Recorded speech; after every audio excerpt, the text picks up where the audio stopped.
Hello my dear students, welcome back to our YouTube channel Maths with Mahi. Class 8 पिला माने तमरो second chapter science रो अणुजीव जगतर आमे आज किछि नोट्स आ इंपोर्टेंट पॉइंट ए वीडियो रे डिस्कशन करिया।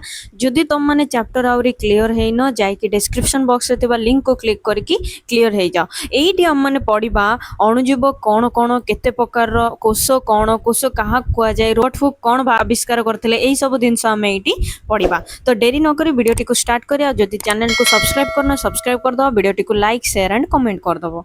तो देखो पिला पिला माने आज हम माने एठी पढिया अणुजीव जगतर इंपोर्टेंट पॉइंट्स। तो देखो एठी तमरो फर्स्ट पॉइंट रे देइची आविष्कार, सेकंड कोषर गठन, थर्ड होची उपकारिता, फोर्थ होची अणुजीवर प्रकार। तो फर्स्ट आम ये जो चित्र ये जो फ्लो चार्ट ये जो अणुजीव जगतर जहाँ भी ये चित्र रे वर्णना कराई जिनस को लेकिन ही आम पढ़ा आग को नोट्स और इंपोर्टेंट पॉइंट। तो प्रथमे तुमको ये चित्र रे किछि ब्रीफ आइडिया मु दउची तापर आम भीतर को जेबा। तो देखो पिला माने एठी देइछि तुमको माइक्रोस्कोप जोड़ा कि अणुवीक्षण यंत्र सेटा आम का विषय पढ़िया रॉबर्ट हुक और एंटोनी भाई लिनियोक हैला एंटोनी वैन लिनियोक हला सी कोन बात करथिले जीवनर मौलिक एकक जे होची कोष। ये थिला तमरो डिस्कवरी फर्स्ट पॉइंट आविष्कार। सेकंड रे पढ़िया कोषर गठन जोड़ा कि मु मुख्य अंश बुझेइथिली कोष झिल्ली न्यष्टि कोष जीवक ताकू चित्र द्वारा एठी बुझाइछि। तापरे एटा होची उद्भिद कोष जोड़ा कि आमे पढ़िया कोष भित्ति हरित लवक आउ रसदानी जार कि उद्भिद कोषर रसदानी बड़ थाए। ये सब तुम होची गोटे गोटे सिंपल पार्ट्स हैला। ये सब होची तुम गोटे गोटे नॉर्मल पार्ट्स जो विषय कि आमे एठी पढुछे। तापर आसला तुम उपकारिता। उपकारिता रे अणुजीव माने की प्रकार उपकार करंती सेटा होची खाद्य प्रस्तुत रे दही आउ पाउरुटी रे केमिति हेल्प करंती, कृषि रे जबकारजन विबंधन रे केमिति हेल्प करंती, परिवेश सुरक्षा रे केमिति हेल्प करंती। तापर आसला अणुजीव प्रकार। अणुजीव हमर केते प्रकार देखो एठी तमर अणुजीव होची 5 प्रकार। देखो कोन कोन गोटे होची बीजाणु जोड़ा बैक्टीरिया, कवक जोड़ा फंगी आदि प्राणी, प्रोटोजोआ शैवाल, एल्गी भूताणु भाइरस हैला। एटा होची सबटु इंपोर्टेंट पॉइंट। तमे लास्ट जे वीडियो टी देखो जानी परिबो जे अणुजीवर प्रकार भेद विषय रे वर्णना करो किंबा अणुजीवर प्रकार भेद विषय रे वर्णना करी तार एग्जांपल्स दियो बोली क्वेश्चन आसे। आ जीवर संगठन केमिति हुए सेटा भी एटी गोटे क्वेश्चन लेवल ऑफ ऑर्गेनाइजेशन। देखो कोष रु टिश्यू, टिश्यू रु अंग, अंग रु अंग संस्था, तापर होची जीव। जानि पालो पिला माने एबे हम माने पढ़िया इंपोर्टेंट पॉइंट्स। तो देखो कोन अछि इंपोर्टेंट पॉइंट्स। तो अदृश्य जगत को अनुसंधान में केमिति करिया। फर्स्ट पॉइंट आम चारि पाखरे अनेक छोट छोट जिनस अछि जाको आमे खाली आखिरे देखि पारु ना। एगुडा को देखिया पय आमे लेंस किंबा अणुवीक्षण यंत्र आविष्कार होइथाय। ये गोटे पॉइंट तमरो स्टार्ट हैला तमर एटू नोट पॉइंट। तापर रॉबर्ट हुक किए से कोन करथिले तांकर आविष्कार विषय वर्णना करो। एटा गोटे पॉइंट नोट पॉइंट भी पारे, लॉन्ग क्वेश्चन भी पारे, शॉर्ट क्वेश्चन भी पारे, 2 मार्क भी पारे हैला। तो देखो पिला माने 1665 मसिया रे रॉबर्ट हुक नामक जने वैज्ञानिक माइक्रोग्राफिया नामक एक पुस्तक प्रकाश करथिले हैला।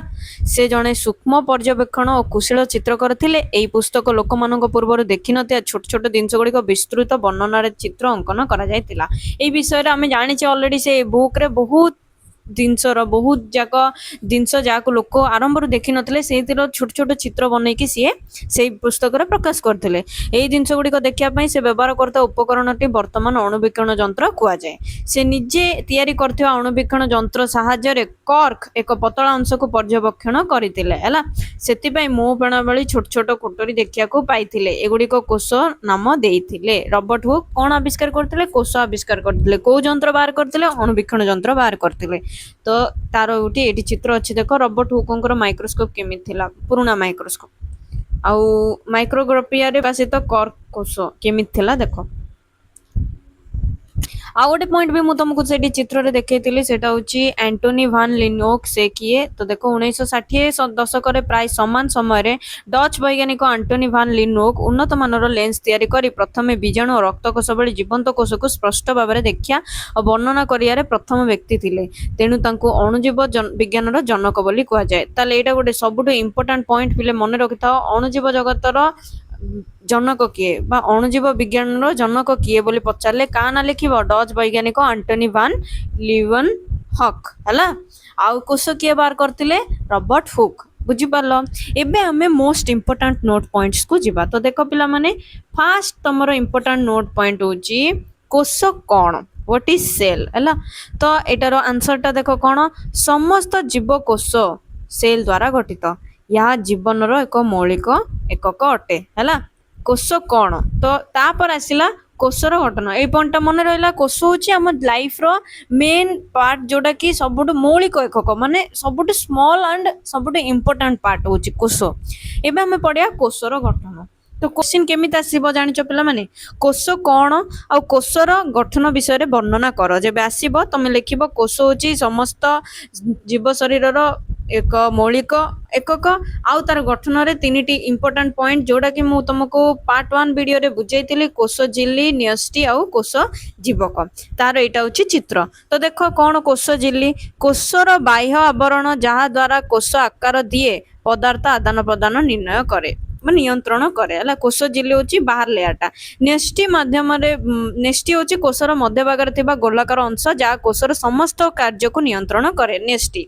ତାପରେ ଆସିଲା କୋଷ ଜୀବକ। କୋଷ ଝିଲ୍ଲି ଓ ନ୍ୟଷ୍ଟି ମଧ୍ୟରେ ଥିବା ଜେଲି ଭଳି ପଦାର୍ଥ ଯେଉଁମାନେ ଅନନ୍ୟ ଅଙ୍ଗିକା ରହିଥାଏ, ତାକୁ କ'ଣ କୁହାଯାଏ? କୋଷ ଜୀବକ।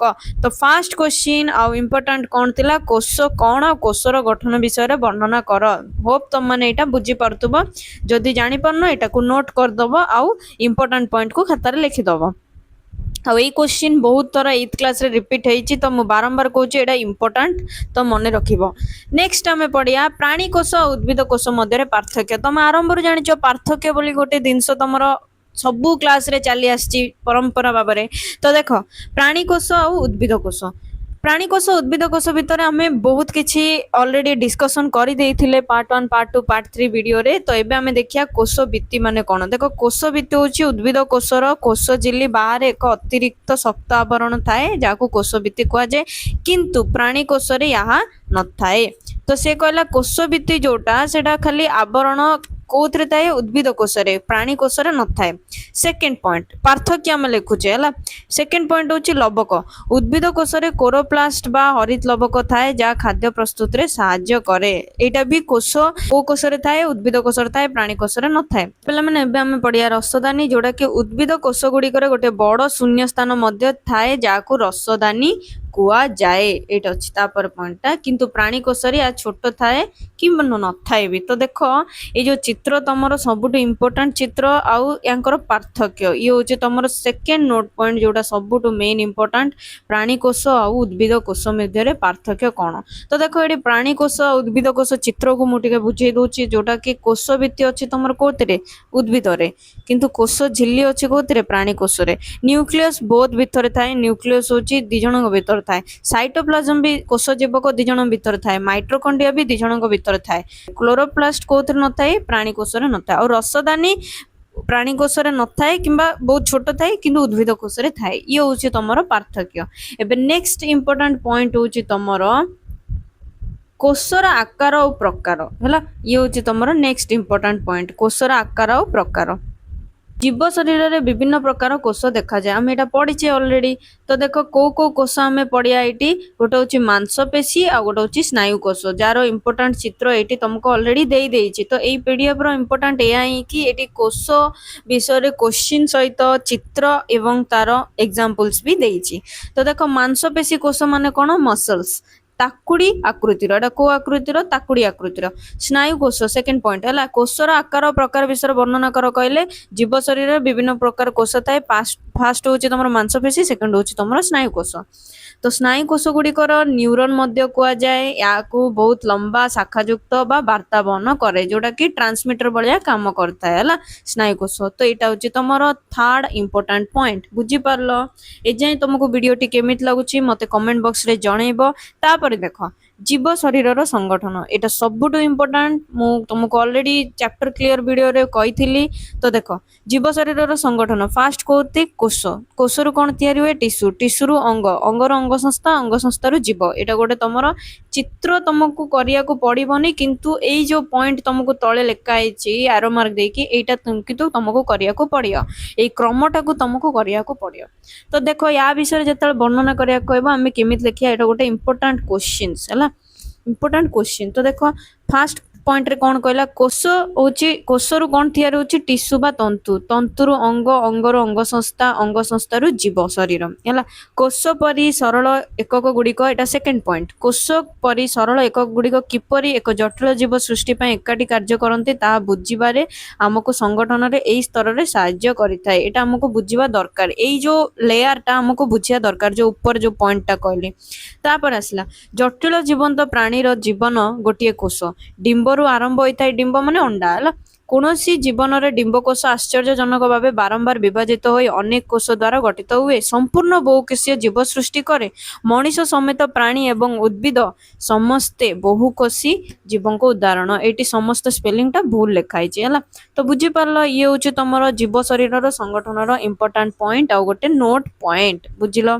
एबे देख पढ़िया अणुजीव सबुठु तुम चैप्टर तुम यही चैप्टर सबुठु इंपोर्टाट पॉइंट सेटा होची कोन अणुजीव कोन अणुजीवर प्रकारभेद विषय रे वर्णना कर एई क्वेश्चन टा तुमरो गोटे इंपोर्टाट 5 मार्क्स लॉन्ग क्वेश्चन हला तो देख जो जीव मानू आम खाली आखिरे देखी पारिबा नाही सेही मानू अणुजीव कुआ जाए मन रहिला तापर देख अणुजीवर प्रकारभेद अणुजीव प्रकारभेद केते प्रकार पांच प्रकार फास्ट किए बीजाणु तापर कवक तापर आदि प्राणी तापर शैवाल तापर भूताणु तो देख बीजाणु विषय टिके डिस्कस करिया बीजाणु होची गोटे एककोषीय जीव एमानकर नेस्टी न थाए केवल न्यूक्लियड थाए हैला तार चित्र भी एटी दिया है कवक कवक हूँ गोटे एककोषी ईस्ट किंबा बहुकोषी पिंपी एककोषी उदाहरण देछि ईस्ट आ बहुकोषी रे देछि पिंपी हूँ कवक हला एमाने क्लोरोफिल न थाए एमानकर कोन न थाए क्लोरोफिल न थाए आदि प्राणी किए किए गोटे हूँ एमीबा आ गोटे हूँ पारामेसियम उदाहरण देछि शैवाल एमाने निज खाद्य निजे प्रस्तुत करंती जोटा कि स्पिरुलिना पढ़ेइथिली जदि जमने बुझी न जाई कि सेठी वीडियोटा देखिक आसिकी ए वीडियोटा देख भूताणु एमाने अति क्षुद्र एवं केवल पोषक जीव भितर वंशवृद्धि करती जानी पारल पिला माने तापरे अणुजीवर भूमिका कौन भी पचार आम लाइफ रे अणुजीवर भूमिका कौन से विषय वर्णना कर कहले आम एक्सप्लेन करिया कौन देख आम जीवन रे अणुजीवर भूमिका कौन आउ से किपर आम जीवन रे साहाय्य करती उपकार करती से विषय वर्णना कर अणुजीव आम जीवन रे किपर भूमिका ग्रहण करती ता विषय वर्णना करिया कहले केतेटा पॉइंट आम लिखिया गोटे होची परिवेश स्वच्छता आमको हेल्प करती सेकेंड खाद्य प्रस्तुत रे हेल्प करती थर्ड कृषि क्षेत्र रे हेल्प करती फोर्थ होची जैव इंधन अन्य उपयोगी रे भी हेल्प करती आ फिफ्थ पॉइंट होची तैल अपसारण रे हेल्प करती तो आमको अणुजीव मानकर भूमिका जेबे भी पचार 5 मार्किया लॉन्ग क्वेश्चन रे तो आमे कौन लिखिया पॉइंट 1 परिवेश स्वच्छता रे केमिति हेल्प करते तो देख अणुजीव माने बीजाणु किंबा कवक मृत उद्भिद बा प्राणी पनिपरिया चोपा इत्यादि को विघटन करिकी खतरे परिणत करती या परिवेश को सफा रखिया उर्वरता वृद्धि करे ये होची तुमरो फर्स्ट पॉइंट हैला एई परि भाबरे से हमको सहायता करती सेकेंड होची तुमरो खाद्य प्रस्तुत रे केमिति हेल्प करती तो खाद्य प्रस्तुत रे को पॉइंट रे हेल्प करती दही बेकिंग किण्वन तो देख दही हूँ क्षीर रे दही परिणत करने लैक्टोबासिलस नामक बीजाणु साहाय्य करे या क्षीर को शर्करा बा लैक्टिक अम्ल रे परिणत करे है खाद्य प्रस्तुतिर माने बीट 2 रे कहला बेकिंग माने जो केक पाउंरुटी इडली ये सब तैयार होची सेतरे कोन व्यवहार हुए ईस्ट व्यवहार हुए थर्ड होची किण्वन माने फर्मेंटेशन ईस्ट श्वासक्रिया समय अंगारकाम्ल गैस छाड़े जा मैदा को फुलाइबारे साहाय्य करे खाद्य प्रस्तुत रे एई परि भाबरे अणुजीव हमको हेल्प करे मु एई विषय रे एते किछ एठी डिस्कस न करिवार रीजन होची एटा होची नोट वीडियो मु ऑलरेडी एगुडा को तुमको बुझाई देछि जदी भी बुझी न जाय कि प्रथमे सेठी देखि आसी एठी देखो तापर देखो जदि किछि डाउट अछि तले कमेंट बॉक्स रे कमेंट करियो तो देखो पॉइंट 3 रे कोन कहला कृषि क्षेत्र में केमिति हेल्प करती तो डाली जातीय फसल चेर रे राइजोबियम नामक बीजाणु रहती तो ये चेर रे कौन थाए राइजोबियम एमाने वायुमंडल रे जबकारजन को संग्रह करी माटी को उर्वर करती सेति पई तो हमर जबकारजन परसेंटेज होची 78% जानि पारलो तापर देख फोर्थ पॉइंट जोड़ा कि जैव इंधन अन्य उपयोगी जैव इंधन कौन अणुजीव माने वर्ज्य वस्तु बा बायोगैस उत्पादन रे साहाय्य करती जो मुख्यतः मिथेन गैस थाए तापर स्पिरुलिना केमिति हमको जैव इंधन रे उपयोग हुए या एक प्रकार शैवाल जाको सुपर फूड खुआ जाए एते प्रचुर परिमाण प्रोटीन थाए है जैव इंधन प्रस्तुति रे ए दुटा पॉइंट इंपोर्टेंट लास्ट पॉइंट केमिति हमको अणुजीव हेल्प करती फिफ्थ पॉइंट ତୈଳ ଅପସାରଣ ମାନେ ତେଲରେ କେମିତି ଆମକୁ ହେଲ୍ପ କରନ୍ତି। ତ ଦେଖ ଭାରତର ବୈଜ୍ଞାନିକ ଡକ୍ଟର ଆନନ୍ଦ ମୋହନ ଚକ୍ରବର୍ତ୍ତୀ ଏକ ବିଶେଷ ବୀଜାଣୁ ଉଦ୍ଭାବନ କରିଥିଲେ ଯାହା ସମୁଦ୍ରରେ ଜଳ ଉପରେ ଭାସୁଥିବା ତୈଳକୁ ସଫା କରିବାରେ ସକ୍ଷମ ଅଟେ ହେଲା। ଏହିପରି ଭାବରେ ଆମକୁ ଅଣୁଜୀବ ଡେ ଟୁ ଡେ ଲାଇଫରେ ହେଲ୍ପ କରେ। ଯଦି ଏତିକି ଯାଇ ତମମାନେ ବୁଝିପାରିଲ ତ ଭଲ କଥା, ଯଦି ବୁଝିପାରିଲନି ତାହେଲେ ମତେ କମେଣ୍ଟ ବକ୍ସରେ କମେଣ୍ଟ କରିଅ। ଯଦି ତମକୁ এই পিডিএফ ଦରକାର ତାହେଲେ ଅତି ବେଶୀରେ ତମେ 100ଟି ଲାଇକ୍ କଲେ ହିଁ ମୁଁ ତମକୁ এই ପିডিএଫ ଦେବି। ଆମେ ନେକ୍ସଟ ପାର୍ଟରେ ପଢିବା ୟା ପରେ ଯୋଉ ନୋଟ୍ସ ଅଛି ଆଉ ଯୋଉ ଇମ୍ପୋର୍ଟାଣ୍ଟ ପଏଣ୍ଟସ ଅଛି। ସେ ପର୍ଯ୍ୟନ୍ତ ଭିଡିଓଟିକୁ ଲାଇକ୍ ସେୟାର ଆଣ୍ଡ କମେଣ୍ଟ କରି ଚ୍ୟାନେଲଟିକୁ ସବସ୍କ୍ରାଇବ କରିଦବ। ସେ ପର୍ଯ୍ୟନ୍ତ ବାଏ ବାଏ।